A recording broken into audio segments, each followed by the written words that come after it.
Antes de irme a dormir, por casualidad escuché una conversación extraña entre mi nuera y mi hijo. Después de Navidad, tienes que meter a esa vieja gorda en un asilo. ¿Me oyes?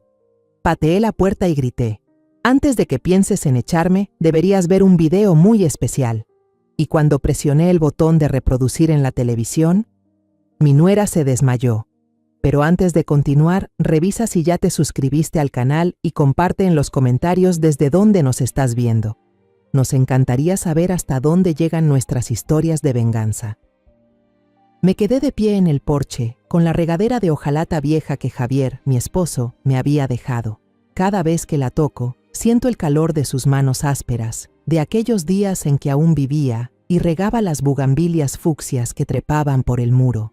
Ahora, esas flores siguen floreciendo, como si no supieran que el tiempo me ha quitado tanto. La luz del atardecer cubría los tejados rojos de Guanajuato con un tono anaranjado y cálido, pero dentro de mí había algo que ardía en silencio, sin nombre. Regaba poco a poco, como si quisiera alargar ese instante de paz que el día me concedía. Entré a la casa y corté algunas caléndulas que quedaban del Día de Muertos. Sus pétalos dorados y su aroma intenso eran mi parte favorita de la temporada. Las coloqué en un pequeño florero sobre el altar de Javier, junto a su retrato. La foto estaba amarillenta, pero su sonrisa seguía tan viva como el día de nuestra boda en la iglesia de San Cayetano. Hoy nuestro hijo volvió a llegar cansado, Javier, susurré, como si él estuviera ahí escuchando. Alejandro ya es un hombre, pero a veces parece un niño perdido. Sonreí con tristeza, acaricié el marco de la foto y me alejé, dejando que las palabras no dichas se disolvieran en el aire. El sonido de un coche en la entrada me sacó de mis pensamientos. Alejandro entró con los hombros caídos, el rostro marcado por un día largo en la obra. Trabajaba para una empresa constructora en el centro, un trabajo que nunca era fácil. «Ma», dijo, dándome un beso rápido en la mejilla, tan fugaz que apenas sentí su aliento cálido. Luego se dejó caer en el sofá, con los ojos pegados al teléfono, como si el mundo entero se redujera a esa pantalla brillante. Quise preguntarle por el trabajo, escucharlo hablar como antes, cuando era niño y corría hacia mí para contarme emocionado sobre los primeros ladrillos que había apilado. Pero ahora, entre él y yo, había un muro invisible, frágil y al mismo tiempo imposible de romper. El sonido de unos tacones resonó sobre las viejas baldosas de Saltillo. Valeria entró con su cabello brillante y los labios rojos como granadas. Fue directo hacia Alejandro y lo besó en la boca con un sonido fuerte, un beso exhibicionista que nunca entendí. No me miró, ni me saludó, como si yo fuera un fantasma en mi propia casa. Me giré y fui a la cocina, donde el olor del ajo y el chile dorándose llenaba el aire.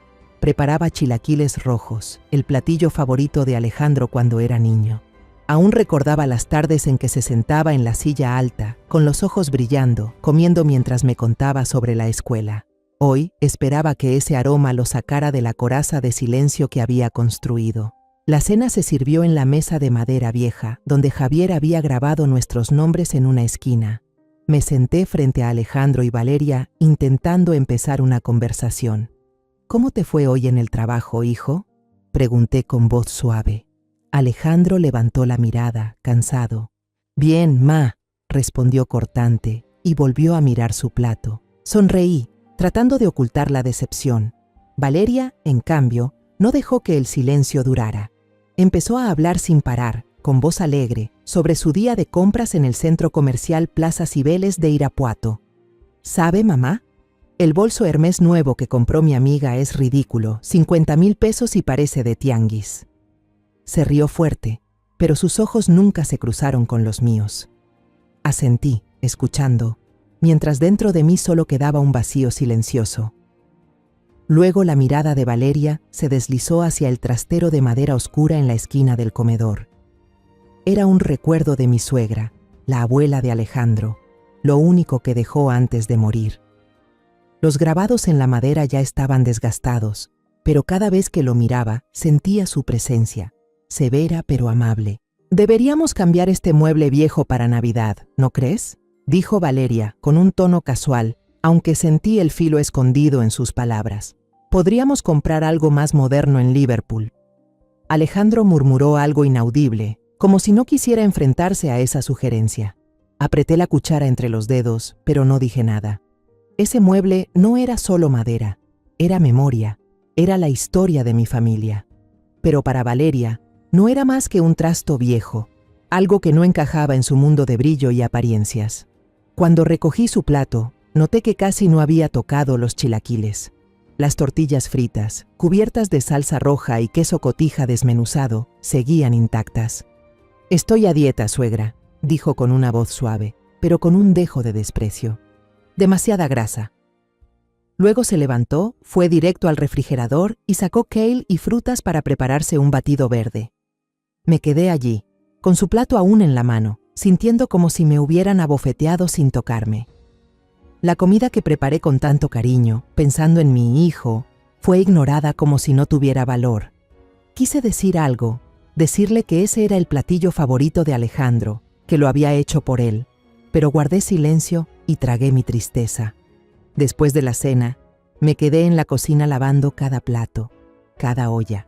El agua tibia corría entre mis manos, pero no lograba disipar el frío que se colaba en mi pecho. Desde la sala se escuchaba el televisor y las risitas de Valeria.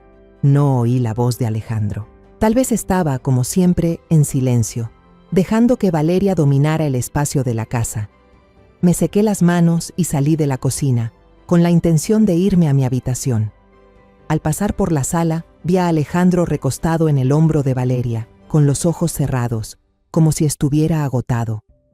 Valeria seguía mirando su teléfono, los dedos moviéndose rápido sobre la pantalla, el rostro iluminado por la luz azul. No lo miraba, ni un gesto de ternura. Me quedé ahí solo unos segundos, pero fue suficiente para ver cuán pequeño y frágil se veía mi hijo en los brazos de esa mujer. Entré en mi habitación y cerré la puerta con cuidado, sin romper el silencio de la noche. Me acerqué a la ventana y observé las luces doradas de las casas en las colinas de Guanajuato. Brillaban como estrellas, como si me susurraran que todo estaría bien. Pero dentro de mí no estaba segura. Había perdido a Javier, mi compañero de vida, mi confidente, y ahora sentía que estaba perdiendo también a Alejandro, el hijo que una vez arrullé y acuné en mis brazos cada noche. Me senté en la cama y me envolví en el viejo rebozo de mi madre. Aún conservaba su aroma, una mezcla de sol y tierra de Guanajuato.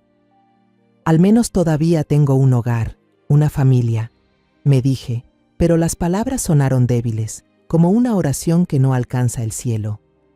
Esa noche me quedé mirando por la ventana, hacia las luces doradas que titilaban sobre las colinas de Guanajuato como si fueran estrellas. Intenté cerrar los ojos, intentar dormir, pero el sabor picante de los chilaquiles aún me dejaba una sensación seca en la garganta. Suspiré, me incorporé y decidí bajar a la cocina por un vaso de agua. La casa estaba en silencio, solo el tic-tac del reloj marcaba el paso del tiempo, como si contara los segundos de una vida que ya no sentía como mía. No encendí la luz.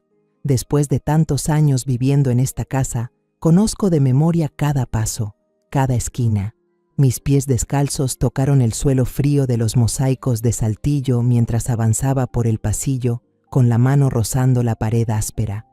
Cada paso se sentía más pesado, como si cargara con todos mis recuerdos, los días felices junto a Javier, las tardes en que Alejandro, siendo un niño, me tomaba de la mano y corría por el patio. Pero ahora, cada rincón de la casa me hacía sentir más pequeña, más perdida.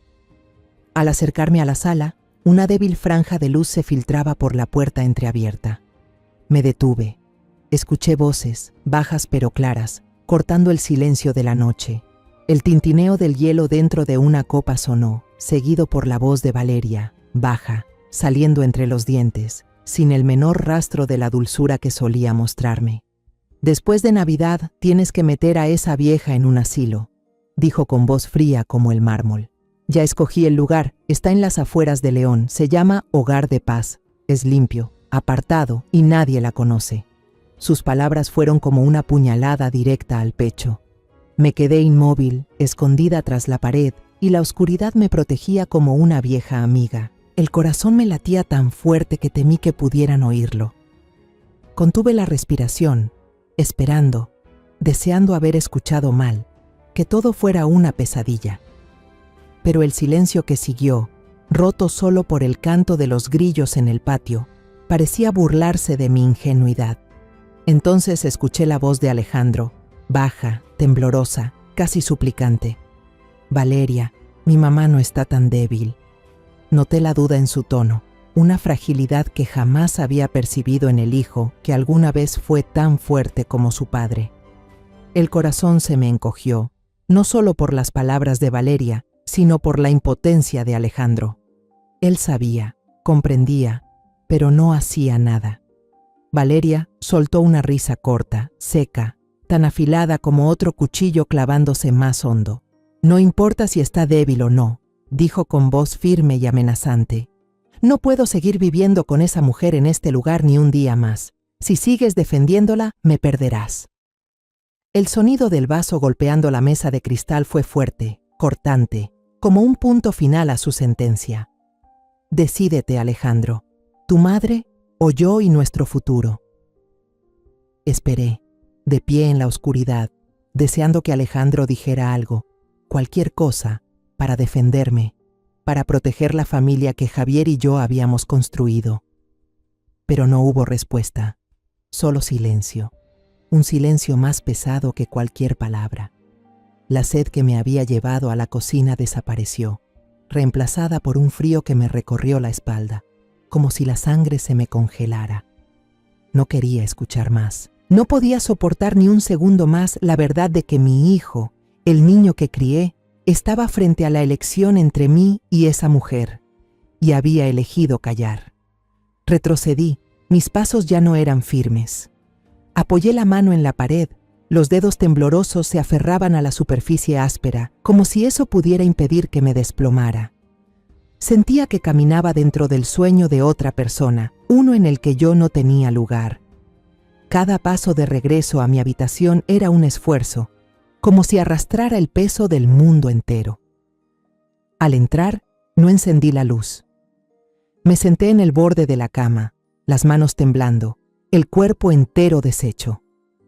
Tomé el viejo rebozo de mi madre del respaldo de la silla y me lo envolví con fuerza. Su olor, a sol, a tierra, a días que ya no volverán, fue lo único que me dio consuelo en ese momento. Mis ojos se quedaron fijos en la foto de boda de Javier y mía sobre la mesa de noche. En la imagen, sonreíamos radiantes, tomados de la mano, como si nada en el mundo pudiera tocar nuestra felicidad. Recuerdo ese día. Recuerdo cómo Javier me tomó la mano con fuerza y me susurró que estaría conmigo para siempre. Pero él se fue, y ahora siento que también estoy perdiendo a Alejandro. No lloro. Las lágrimas parecen haberse congelado en algún lugar profundo del pecho, reprimidas por un dolor demasiado grande, demasiado agudo como para poder fluir. Solo me quedo ahí, en la oscuridad, abrazando mi chal, escuchando los latidos pesados de mi corazón. Esta casa, que alguna vez fue un hogar, ahora se ha convertido en una trampa. Cuando las campanas de la iglesia de San Cayetano sonaron a lo lejos, me sobresalté y me di cuenta de que ya había amanecido. La luz del alba se filtraba débilmente entre las cortinas, incapaz de disipar el frío que sentía por dentro. Me levanté, con las manos aún temblorosas, y bajé a la cocina para preparar una taza de té de manzanilla. El aroma suave del té solía calmarme, pero esa mañana solo me recordó las mañanas tranquilas junto a Javier, cuando todo era más sencillo. Me quedé junto a la estufa, mirando las burbujas que subían en la tetera, intentando ordenar los fragmentos rotos en mi mente. Las palabras de Valeria, el silencio de Alejandro, todo se mezclaba como una pesadilla de la que no podía despertar. Escuché pasos pesados bajando por las escaleras. Alejandro apareció con su chaqueta de trabajo desgastada, el rostro pálido y los ojos evitando los míos. «Ma, ya me voy al trabajo», dijo rápido, tomando un pan dulce del plato y saliendo casi corriendo, como si la cocina estuviera en llamas. Quise detenerlo, preguntarle por qué no dijo nada anoche, por qué permitió que Valeria dijera esas cosas tan crueles, pero solo me quedé ahí, en silencio, mirando la puerta cerrarse tras él. Sentí el corazón pesado, como si acabara de perder otra parte de mi hijo. Valeria bajó enseguida después, vestida con ropa ajustada de yoga, el cabello recogido en una cola alta, el rostro sonriente pero falso, tan falso que podía verlo a través. «Buenos días, mamá», dijo con una voz dulce como la miel, aunque sus ojos fríos me examinaban. «¿Durmió bien?», asentí, sonriendo débilmente, tratando de ocultar la tormenta dentro de mí. No quería que me viera débil, no quería que supiera que había escuchado sus palabras venenosas anoche.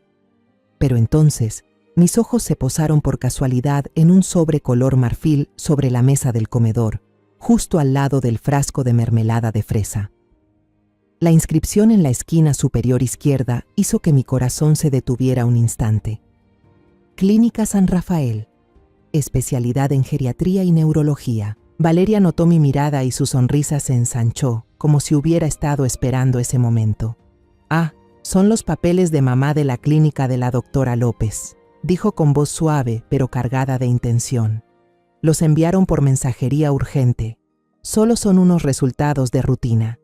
Se encogió de hombros, como si no tuviera importancia, y salió al patio trasero, dejándome sola con aquel sobre aterrador. El sonido de sus tacones resonó sobre el piso de cerámica, cada paso como un martillazo contra mi corazón. Me quedé allí, con las manos temblando, mirando el sobre como si fuera una serpiente venenosa. No quería abrirlo, pero sabía que tenía que enfrentarme a ello. Me senté en la silla, respiré hondo y rasgué el borde del papel. Dentro no había solo una hoja, sino un montón de papeles gruesos, sujetos con cuidado. La primera página era un diagnóstico, con el sello rojo brillante de la clínica. Mi nombre, María Dolores Ramírez, estaba impreso en negritas, como una acusación. La línea de abajo me dejó sin aliento. Deterioro progresivo de la memoria. Lo leí una y otra vez, como si al hacerlo las palabras pudieran desaparecer. Debajo, en el espacio destinado a la firma del paciente, había un garabato torpe, intentando imitar mi firma. Pero lo reconocí al instante como falso. Los trazos temblorosos eran torpes y, sobre todo, la curva de la R estaba completamente mal. Mi firma siempre tiene un pequeño giro al final, ese que Javier solía bromear diciendo que era la marca de María. Pasé a las siguientes páginas y cada línea era como otra puñalada. Las notas médicas estaban escritas con detalle, describiendo síntomas que nunca había tenido. La paciente pierde la orientación con frecuencia, olvida los nombres de sus familiares, presenta signos leves de paranoia. Todas estaban firmadas por alguien llamada doctora Sandra López. Nunca había conocido a esa doctora, nunca había pisado la clínica San Rafael. Pero esos papeles, con su sello rojo y sus palabras frías, intentaban convertir a la verdadera María en una mujer demente, una carga que debía ser enviada lejos de esta casa. Un pensamiento helado me atravesó la mente, como un rayo en medio de una tormenta. Me levanté, caminé rápido al baño y abrí el botiquín. Valeria había ordenado todo con una precisión sospechosa, los frascos alineados con perfección, como si fueran parte de una vitrina. Encontré el frasco de vitaminas para adultos mayores que ella me daba cada mañana. «Tómelas, mamá, le harán bien», solía decir, con una sonrisa dulce que ahora me parecía completamente falsa. Vertí unas cuantas pastillas en la palma de mi mano. Eran comprimidos pequeños, blancos, sin olor, sin sabor especial. Fruncí el ceño, tratando de recordar. Las vitaminas que solía comprarle a don Miguel en la farmacia del centro eran cápsulas amarillas, un poco más grandes, con un leve aroma a hierbas. Estas no eran las mismas. Tomé una de las pastillas, la envolví cuidadosamente en un pañuelo y la guardé en el bolsillo de mi delantal. Mi corazón latía con fuerza, no de miedo, sino por otra cosa.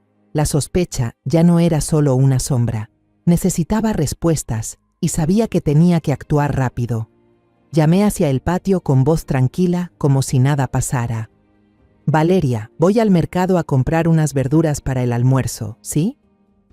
Ella apenas murmuró algo, sin apartar la vista de su tapete de yoga. Salí de la casa, pero en lugar de ir al mercado Hidalgo, caminé directo a la farmacia La Salud, la de don Miguel, quien conocía a mi familia desde que Alejandro era apenas un niño. Don Miguel estaba detrás del mostrador, las gafas deslizándosele por la nariz, sus manos viejas ordenando medicinas.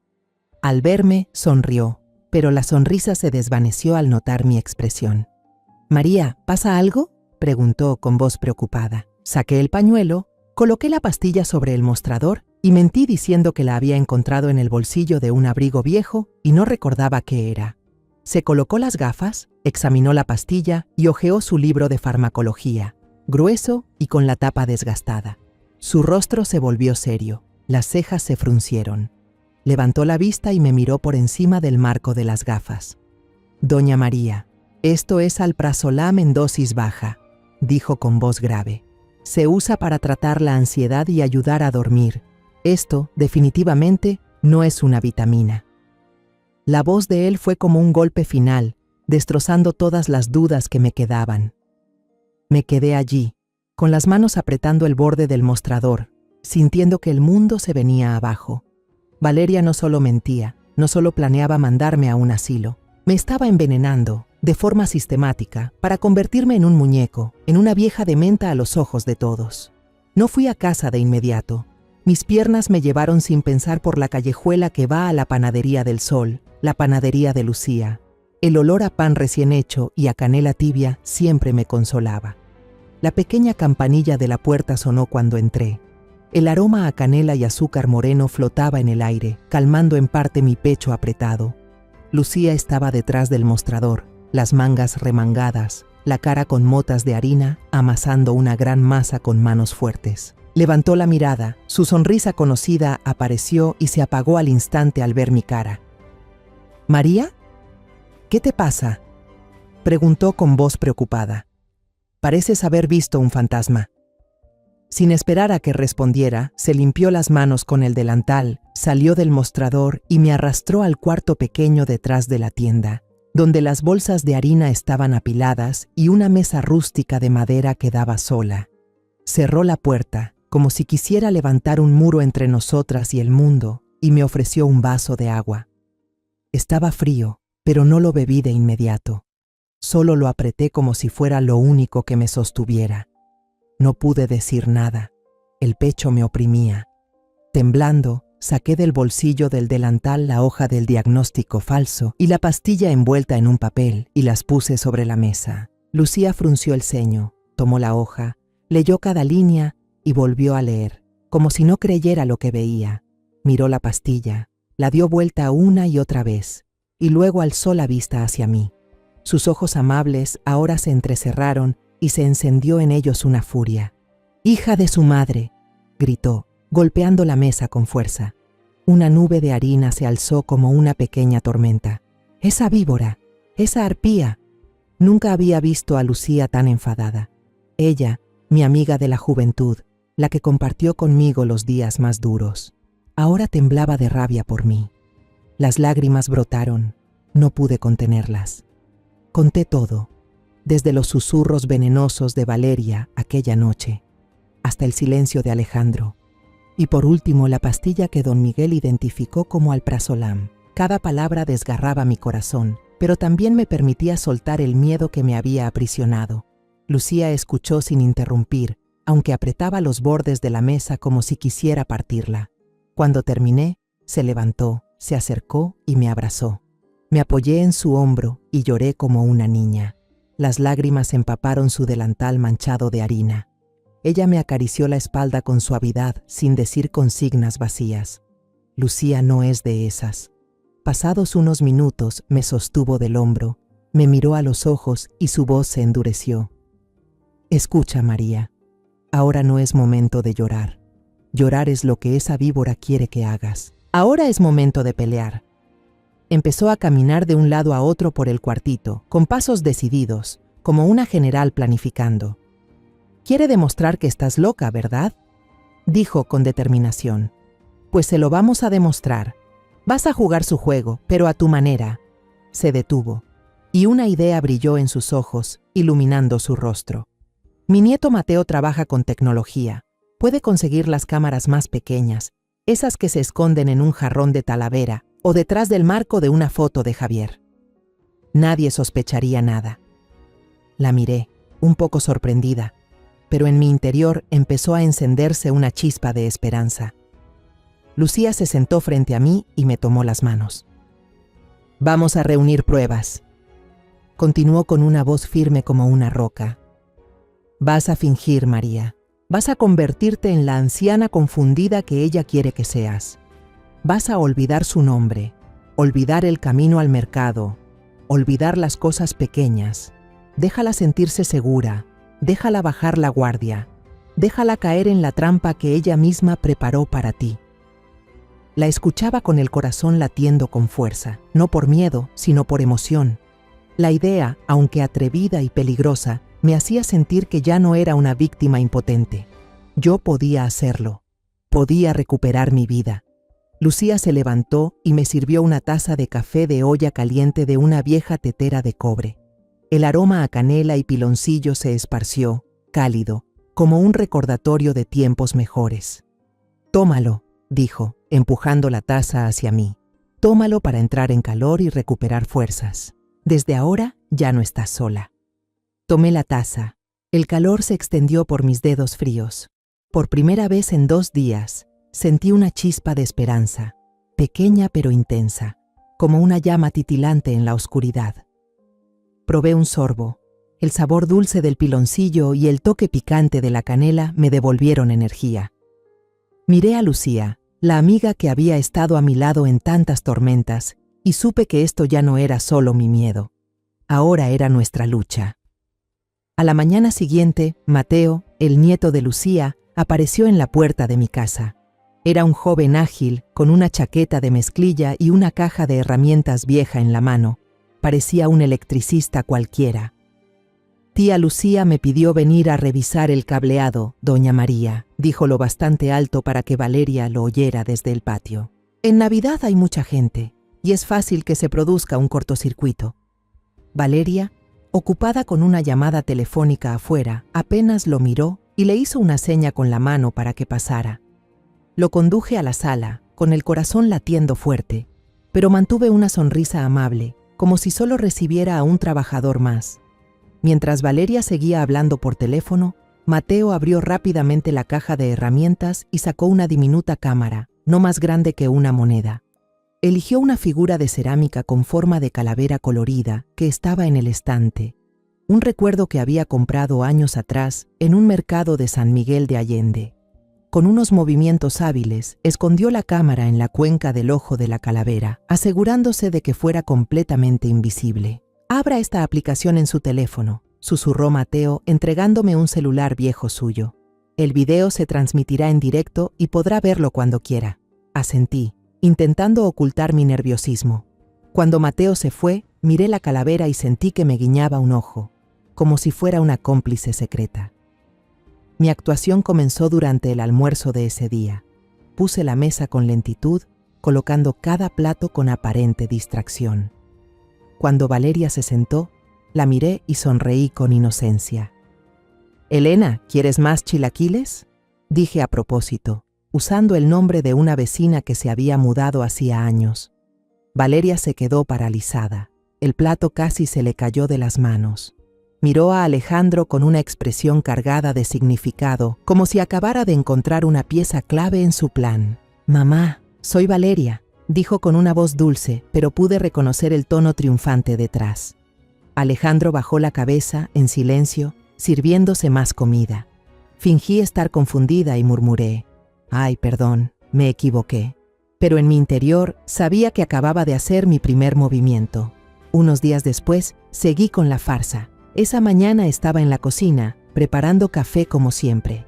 Valeria estaba sentada en la mesa, revisando su tableta. Abrí a propósito el frasco de azúcar, pero en lugar de echar azúcar, puse una cucharada de sal y luego lo volví a dejar en su sitio. Cuando Valeria preparó su café y dio un sorbo, tosió con fuerza, escupiendo todo sobre la mesa. «Dios mío, mamá», gritó con la cara roja. «¿Quiere matarme? ¿Qué le puso al azúcar?». La miré, fingiendo estar asustada, con las manos temblorosas cubriéndome la boca. «Ay, yo no sé». Pensé que era azúcar. Vi cómo sacaba el teléfono a escondidas y le tomaba una foto al frasco con sal, con una mirada de satisfacción en los ojos. Alejandro entró, vio la escena y noté cómo sus hombros se hundían, como si cargara con un peso más. Seguí empujando la farsa un poco más. Una mañana, sin querer, guardé el control remoto del televisor en el refrigerador, justo al lado del frasco de mermelada de fresa.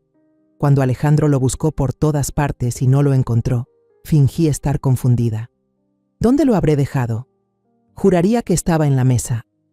Él suspiró, abrió el refrigerador para sacar agua y se quedó helado al ver el control ahí. «Mamá, ¿por qué está esto aquí?», preguntó con la voz cansada. Solo negué con la cabeza, mirando al suelo, como si ni yo lo entendiera, pero por dentro me dolía. Cada vez que veía el sufrimiento en el rostro de Alejandro, quería detenerme, abrazarlo y decirle que todo era mentira. Pero no podía. Tenía que seguir, por él, por nuestra familia. Una tarde dejé olvidada mi cartera en la panadería de Lucía. Alejandro tuvo que ir en auto a buscarla, y cuando regresó, me miró con preocupación y frustración.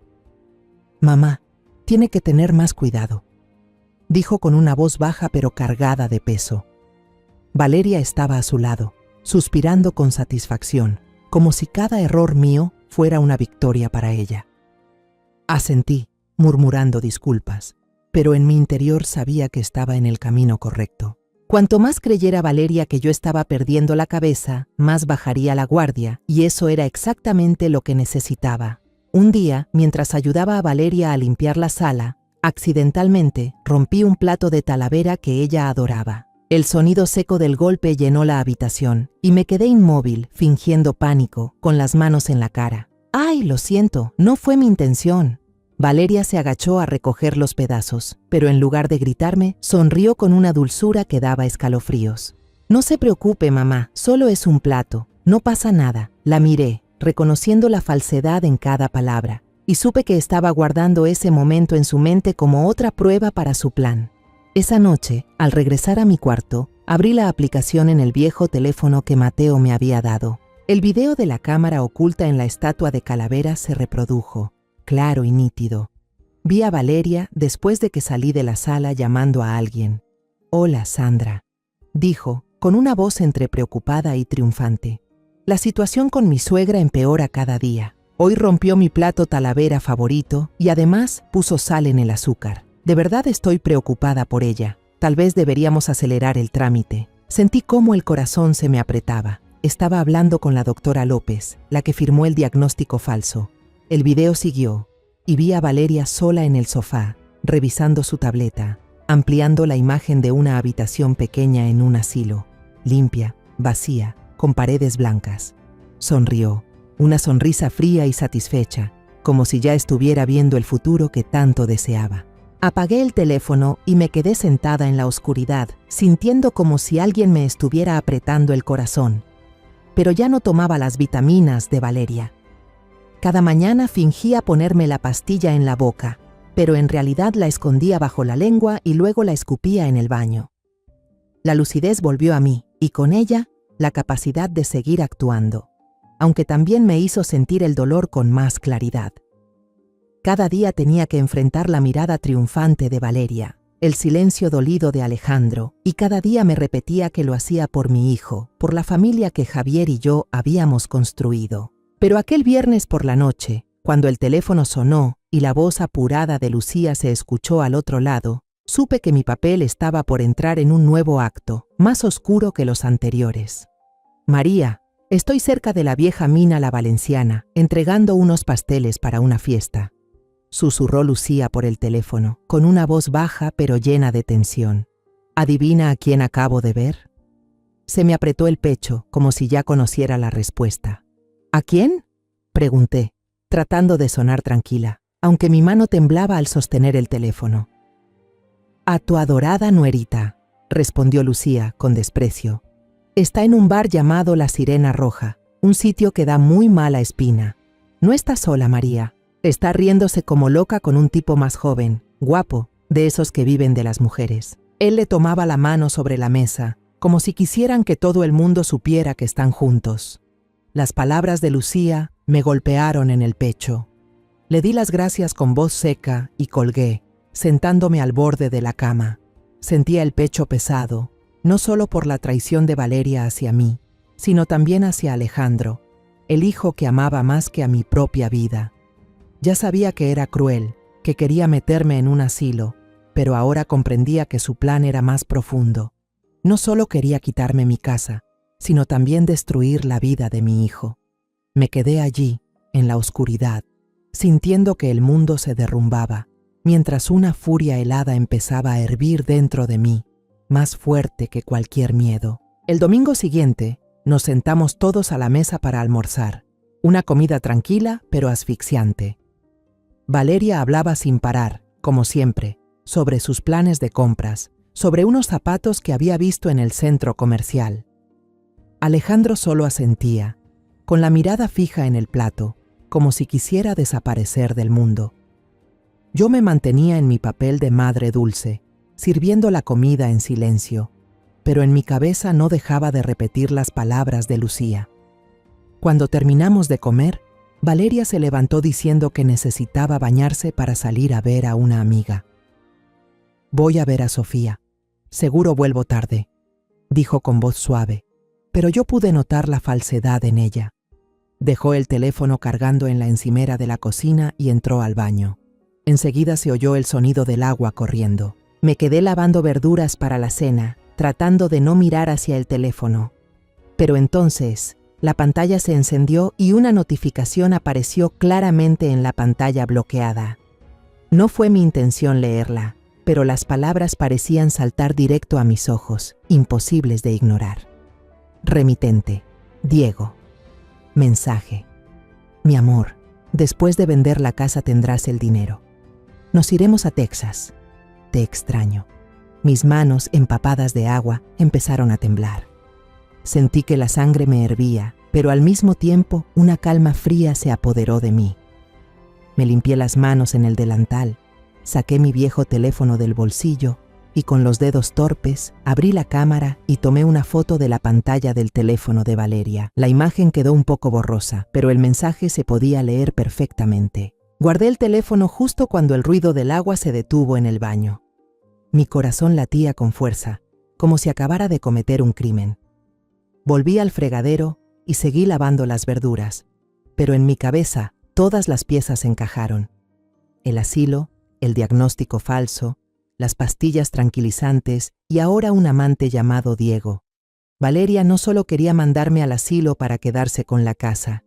Ella quería venderla, llevarse todo el dinero y huir con ese hombre. Alejandro, mi hijo, por quien sacrifiqué toda la vida, no era más que una ficha en su plan. Me quedé ahí, con el agua corriendo entre las manos, pero no sentía nada salvo una rabia helada, como el viento invernal que sopla por las calles empedradas de Guanajuato. Pensé en Alejandro, en sus ojos cansados, en la forma en que evitaba mirarme cada vez que Valeria decía algo cruel. Él sabía, estoy segura de que lo sabía, que ella no era buena, pero era demasiado débil, demasiado enredado en la red que Valeria había tejido. Quería correr hacia él, sacudirlo, gritarle que lo estaban engañando, que la mujer que amaba no solo me traicionaba a mí, sino que lo traicionaba a él también. Pero no pude. Mi obra no había terminado. Necesitaba más pruebas, más tiempo, para asegurarme de que cuando diera el golpe final a Valeria no le quedara salida. Esa noche, cuando Valeria volvió, sonreía como si no pasara nada. Me contó, con naturalidad, sobre el encuentro con Sofía y otras historias sin importancia. Me senté frente a ella. Asentí, sonreí, pero por dentro solo quería gritar, exponerla allí mismo. Alejandro se sentó a su lado, silencioso como una sombra, y me dolía su debilidad. Pero ya no era una vieja frágil que se defendía, era una madre traicionada, y mi rabia no era solo contra Valeria, también era por el amor que siento por mi hijo. Miré la foto de boda mía y de Javier sobre la mesa, y en ese instante sentí como si él estuviera aquí, susurrándome que soy lo bastante fuerte para enfrentar todo. Me acosté, abracé el rebozo, sentí su calor como un recordatorio de los días pasados. Mi obra estaba por llegar a su fin y yo sería la que escribiría el guión del acto final. Se acercaba la Navidad y sentí que sería el escenario final de la obra que había interpretado estas últimas semanas. La casa estaba engalanada para la Nochebuena. Cintas de luces parpadeantes colgaban en la sala, dando una luz dorada y cálida, pero para mí no eran más que utilería en un escenario a punto de derrumbarse. Valeria había puesto un árbol grande en la esquina. El olor del pino artificial me golpeó, recordándome aquellas navidades de antes, cuando Javier cortaba un árbol de verdad y Alejandro saltaba de alegría. Ahora, ese árbol solo me hacía sentir extraña, como la misma casa que una vez llamé hogar. Valeria invitó a un par de matrimonios amigos a la fiesta, gente adinerada con ropa brillante y sonrisas relucientes. Cuando me presentó, con voz dulce pero llena de segundas intenciones. Esta es mi suegra, la señora María. Últimamente su salud no anda muy bien.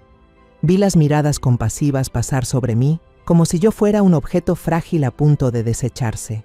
Sonreí, asentí, hice el papel de la anciana amable, un poco desorientada, pero por dentro contaba los segundos hasta el momento decisivo.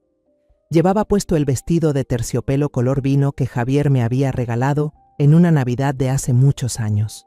El vestido aún me quedaba bien, se ajustaba a mi cuerpo como una especie de armadura invisible. Cuando me lo pongo, siento que Javier está conmigo, susurrándome que soy lo bastante fuerte para enfrentarme a todo.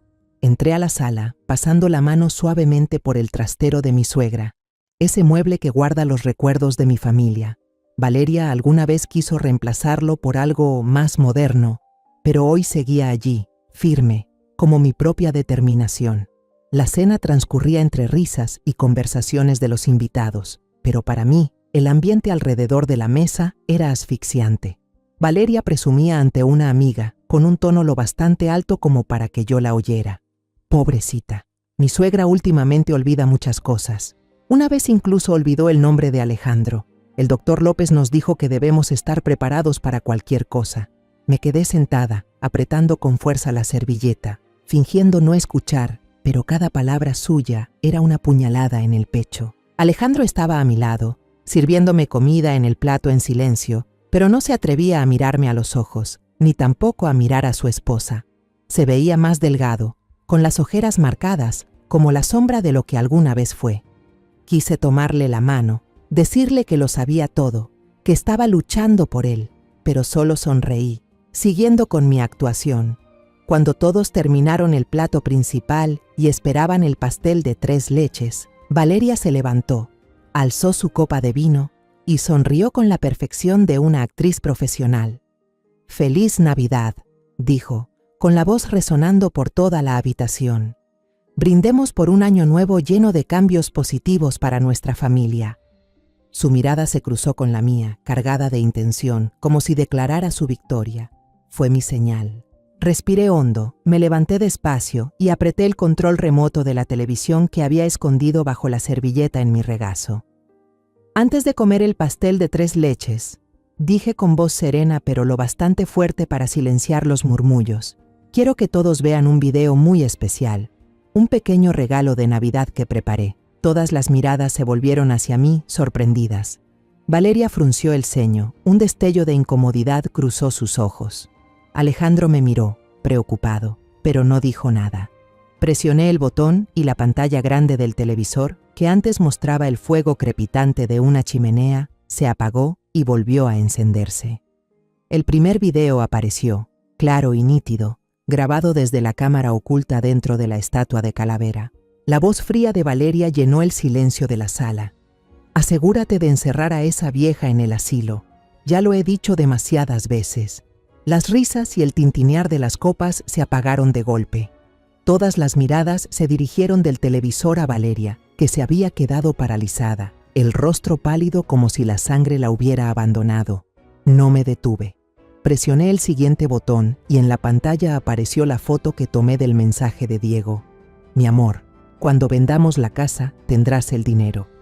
Nos iremos a Texas». Un suave ay escapó de una de las invitadas, rompiendo el silencio. Continué, mostrando la imagen del documento médico con el diagnóstico, deterioro de la memoria progresivo y la firma falsificada. Las palabras frías, los sellos rojos, todo aparecía nítido en la pantalla, como una acusación imposible de negar. Por último, proyecté el video que Mateo había grabado en secreto a pedido de Lucía. Las imágenes eran borrosas y temblorosas, pero bastaban para ver a Valeria abrazando a un hombre desconocido, besándose apasionadamente en la oscuridad fuera del bar La Sirena Roja. La habitación quedó congelada. Nadie dijo una palabra, solo se escuchaba la respiración entrecortada de Valeria, como si luchara por encontrar aire para seguir viva. ¡Detente! ¡Detente ahora mismo!, gritó Valeria, despertando del shock. Corrió hacia mí, tratando de arrancarme el control remoto, pero en su pánico, el tacón alto se le enganchó en la alfombra persa y cayó de bruces al suelo. El golpe resonó, como un punto final para su teatro.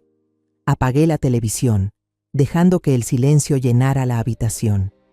Miré a Valeria, tirada en el piso, con el rostro torcido por el miedo y la rabia. Luego a Alejandro, que permanecía inmóvil, como una estatua de piedra.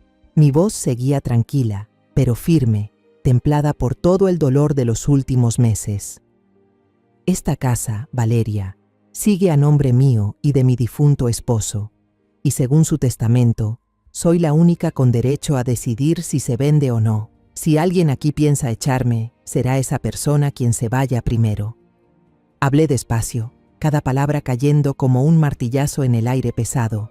Valeria me miró con ojos desorbitados, sin poder decir una sola palabra. Los invitados empezaron a incomodarse. Algunos se levantaron, murmuraron disculpas y se marcharon. Me quedé ahí, con mi vestido de terciopelo rojo, sintiendo como si Javier estuviera a mi lado, tomándome la mano, dándome fuerza. En poco tiempo, el salón quedó solo con nosotros tres. Ese silencio era más denso que cualquier grito, como una niebla espesa que oprimía el pecho. No dije nada más. Simplemente caminé hacia mi habitación. Cerré la puerta detrás de mí, me senté al borde de la cama y abracé mi rebozo, sintiendo su calor como la única caricia que me quedaba. Había hecho lo que debía, había revelado la verdad. Lo que siguiera ahora dependía de Alejandro. Pero en el fondo no sabía si mi hijo tendría la fuerza para enfrentar lo que acababa de pasar. Me quedé ahí, en la oscuridad, escuchando los sonidos del exterior. Primero fueron los sollozos de Valeria, esos llantos teatrales, como si intentara recuperar la compasión de quien aún quedara. Pero pronto, sus lágrimas se convirtieron en gritos. Su voz se volvió aguda, llena de rabia. Todo es culpa de ella, chilló, su tono resonando por las paredes. Esa vieja bruja me tendió una trampa. ¿Lo ves, Alejandro? Lo hizo todo a propósito para destruirnos. Sentí que el corazón se me apretaba. No por sus insultos, ya estaba acostumbrada a su veneno, sino porque sabía que Alejandro estaba ahí, escuchando cada palabra, y no sabía cómo reaccionaría. Entonces oí la voz de Alejandro. Por primera vez en meses, no sonaba débil ni temerosa como la de un niño asustado. Era grave, fría y llena de dolor. «Basta, Valeria», lo escuché decir, con voz temblorosa pero decidida. «No digas una palabra más». No alcancé a oír lo que vino después, pero el quiebre en su voz me atravesó el alma. No era solo enojo, era dolor. Dolor por la traición, por haberme dejado luchar sola mientras él callaba. La pelea continuó, como una tormenta interminable. Escuché muebles moverse, vidrio rompiéndose, quizás una copa de vino lanzada por Valeria en su rabia. «¡Eres un cobarde!», gritó ella, con voz chillona, llena de desprecio. «Un inútil que vive a la sombra de su madre. Si no fuera por ella, yo no estaría atrapada en esta casa miserable». Cada palabra era una flecha envenenada, pero ya no me dolían por mí. Me dolían por Alejandro, por mi hijo, que ahora estaba siendo desgarrado entre el amor ciego y la verdad cruel. Al final, escuché el sonido de una maleta arrastrándose por el suelo. Se oyó el armario abrirse, luego el ruido de cosas arrojadas dentro de la maleta con furia, el roce de la tela, el cierre que se subía con fuerza. Esperé, deseando oír a Alejandro detenerla, pero no pasó. Solo hubo silencio de su parte, un silencio firme, como si ya hubiera tomado una decisión definitiva. Una hora después, la puerta principal se abrió y se cerró de golpe, haciendo eco por toda la casa vacía. Sonó como un punto final, el cierre de un capítulo doloroso en nuestras vidas. No salí. Me quedé ahí, en la oscuridad, abrazando mi chal, escuchando el silencio. No era el silencio pacífico de las noches de Navidad de antes, cuando Javier aún vivía, cuando Alejandro era un niño y toda la familia se reunía junto al árbol. Era el silencio de una tormenta que acababa de pasar, dejando ruinas detrás. No sé cuánto tiempo me quedé sentada en esa habitación, pero cuando la primera luz del amanecer se filtró por las cortinas, ya era de día. La Nochebuena había pasado, dejando un día gris y frío, como si el mismo Guanajuato compartiera mi estado de ánimo. Abrí la puerta, salí, y la escena frente a mí me apretó el corazón. La sala estaba hecha un desastre. Copas de vino a medio beber tiradas en la mesa, luces navideñas caídas por el suelo y una silla volteada, como rastro de la tormenta de la noche anterior. El pastel tres leches seguía en la mesa, cubierto de una capa de crema blanca y suave, pero se veía fuera de lugar, como un recordatorio de una celebración que terminó en ruinas. Entré a la cocina y ahí encontré a Alejandro. Estaba solo, con la cabeza apoyada sobre la mesa, los brazos colgando sin fuerza. A su lado, la tableta de Valeria seguía encendida, mostrando un correo de confirmación de boletos de avión de ida a Houston, Texas, para 2 personas, Valeria Fuentes y Diego Arias. Me quedé inmóvil, mirando esas palabras, como si fueran la prueba final de una traición que había presentido desde hace mucho. Pero al mirar a Alejandro, no sentí alivio, solo un dolor profundo, no por mí, sino por mi hijo, que estaba sufriendo una ruptura que yo no pude evitar. Levantó la cabeza al oír mis pasos. Tenía los ojos enrojecidos, hinchados, como si hubiera llorado toda la noche. Parecía haber envejecido 10 años, con el rostro demacrado y los hombros caídos, incapaz de soportar el peso de la verdad. Me quedé ahí, sin decir palabra, mirándolo, esperando. De pronto Alejandro se levantó, caminó despacio hacia mí y se arrodilló sobre el suelo frío de baldosas. «Mamá», murmuró con voz ronca, como si le costara respirar. «Perdóname». Las lágrimas le corrían por la cara, cayendo al suelo, brillando bajo la tenue luz de la mañana. Yo sabía que ella no era buena. Vi cómo te trataba, pero fui un cobarde. Pensé que estaba intentando mantener la paz, mantener unida a la familia, pero en realidad solo te estaba traicionando. Miré la cabeza de mi hijo, su cabello negro despeinado, sus hombros temblando. Sentí un dolor punzante en el pecho, pero ya no había enojo, solo compasión. Compasión por el hijo que dejó que el amor ciego le nublara el corazón, por los años que vivió en silencio mientras Valeria manipulaba nuestras vidas. Tomó mis manos, endurecidas por los años de trabajo en la obra, y repitió: «Perdóname, mamá». Su voz se quebró, como la de un niño perdido que por fin encuentra el camino de regreso a casa. No lo levanté de inmediato. Lo dejé arrodillado allí, frente a sus propios errores, para que sintiera el peso del silencio que había elegido. Me incliné, puse una mano sobre su hombro y le dije suavemente, con una voz tranquila pero cargada de gravedad: «Hijo, quedarse callado ante lo que está mal también es un pecado. A veces, el silencio duele más que las palabras hirientes, porque le permite al mal crecer». Me detuve, lo miré a los ojos y vi en ellos un arrepentimiento profundo. «Pero soy tu madre», continué con un tono más suave, «y siempre te voy a perdonar mientras aprendas a levantarte y corregir tus errores». Finalmente ayudé a Alejandro a ponerse de pie. Temblaba y lo atraje hacia un abrazo, el primero de verdad en muchos años. Apoyó la cabeza en mi hombro y lloró como un niño, como cuando era pequeño. Se raspaba la rodilla y corría a buscarme.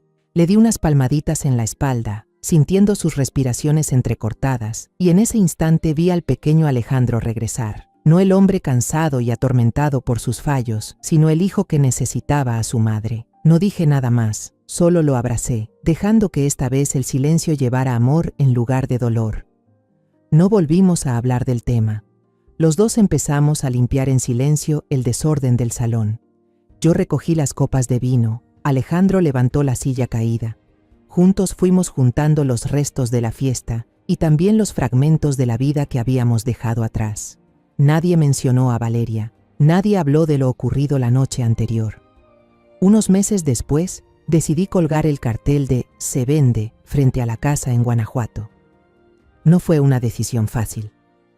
Cada rincón, cada ladrillo de saltillo, cada talla en el viejo trastero guardaba un pedazo de mi vida con Javier, pero sabía que para sanar tenía que soltar. Con el dinero de la venta, compré un pequeño departamento cerca de la panadería de Lucía. Tenía un balcón desde donde se veía el jardín de una iglesia antigua, con flores de cempasúchil brillando bajo el sol. Cada mañana me quedaba allí, con una taza de café de olla en la mano, sintiendo la brisa fresca de Guanajuato, y por primera vez en muchos años, mi corazón se sentía liviano, como si me hubiera quitado un peso invisible. No elegí jubilarme, aunque a mis 62 años muchos lo harían. En cambio, usé parte de mis ahorros para alquilar una habitación vacía en el centro comunitario del barrio.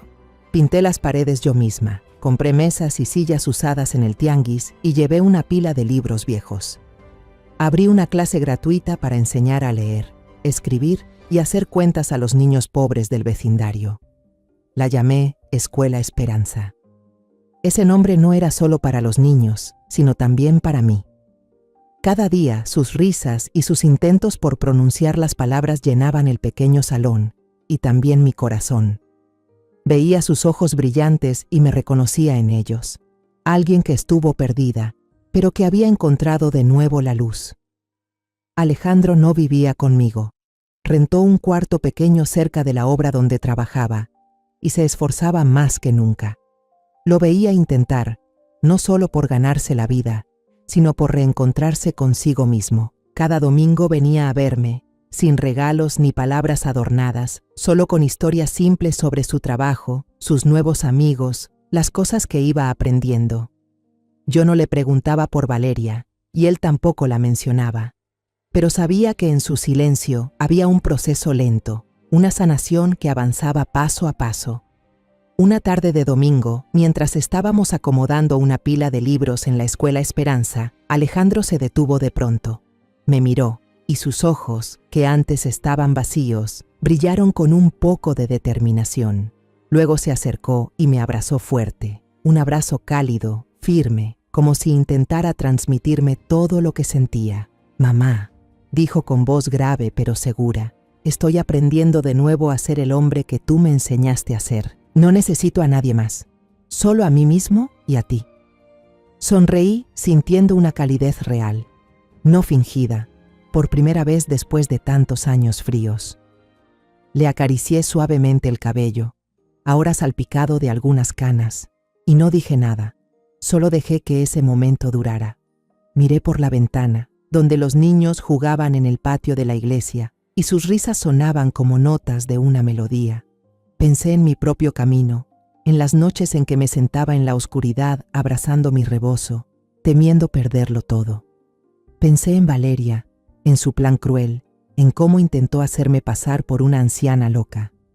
Escuché por ahí, de un conocido, que ella estaba teniendo problemas en Texas, que Diego la había dejado después de gastarse todo el dinero que se llevó, pero esa historia ya no me importaba. No me daba alegría ni tristeza. Era solo una pieza del pasado, ahora lejana. Volví a mirar a Alejandro. Lo vi acomodando los libros en el estante con cuidado, como si cada uno fuera un ladrillo para reconstruir su vida. Me acerqué, le puse la mano en el hombro y le dije con voz tranquila: «Hijo, Dios no castiga a los malos de inmediato. Les deja vivir lo suficiente para que se den cuenta de todo lo que han perdido». Él asintió, sin decir nada, pero supe que entendía. No necesitábamos hablar más. La verdad ya había salido a la luz y ahora estábamos construyendo juntos un nuevo futuro, no desde los escombros, sino desde las semillas de la esperanza. Ahora, mientras escribo estas líneas, ya no siento rencor hacia Valeria. En cambio, le tengo una especie de gratitud extraña. porque gracias a ella recordé que una madre puede soportar todo, sacrificarlo todo, pero jamás permitirá que alguien toque su dignidad. Gracias a ella, recuperé a Alejandro, no como al niño que necesitaba mi protección, sino como al hombre que aprendía a mantenerse en pie. Y gracias a ella encontré la Escuela Esperanza, un lugar donde puedo llevar luz a los niños, del mismo modo en que encontré la luz dentro de mí. Me levanté, salí al balcón y miré el atardecer cayendo sobre los techos rojos de Guanajuato. Lucía gritó desde la panadería: «María, el café de olla ya está listo, baja». Sonreí, me puse el rebozo sobre los hombros y bajé a la calle. Si estás escuchando mi historia, recuerda estas palabras de una vieja que ha pasado por muchas tormentas. Nunca subestimes el silencio de una madre. En ese silencio puede estar formándose una tormenta. La historia que acabas de escuchar ha cambiado nombres y lugares para proteger la identidad de las personas involucradas. No la contamos para juzgar, sino con la esperanza de que alguien escuche y se detenga a reflexionar. ¿Cuántas madres sufren en silencio dentro de su propio hogar? De verdad me pregunto, si tú estuvieras en mi lugar, ¿qué harías? ¿Elegirías callar para mantener la paz o te atreverías a enfrentarlo todo para recuperar tu voz? Quiero saber tu opinión, porque cada historia puede ser una vela que ilumine el camino de alguien más. Dios siempre bendice, y estoy segura de que el valor nos llevará a días mejores. Por ahora, en la pantalla final dejaré 2 de las historias más queridas del canal. Estoy segura de que te sorprenderán. Gracias por quedarte conmigo hasta este momento.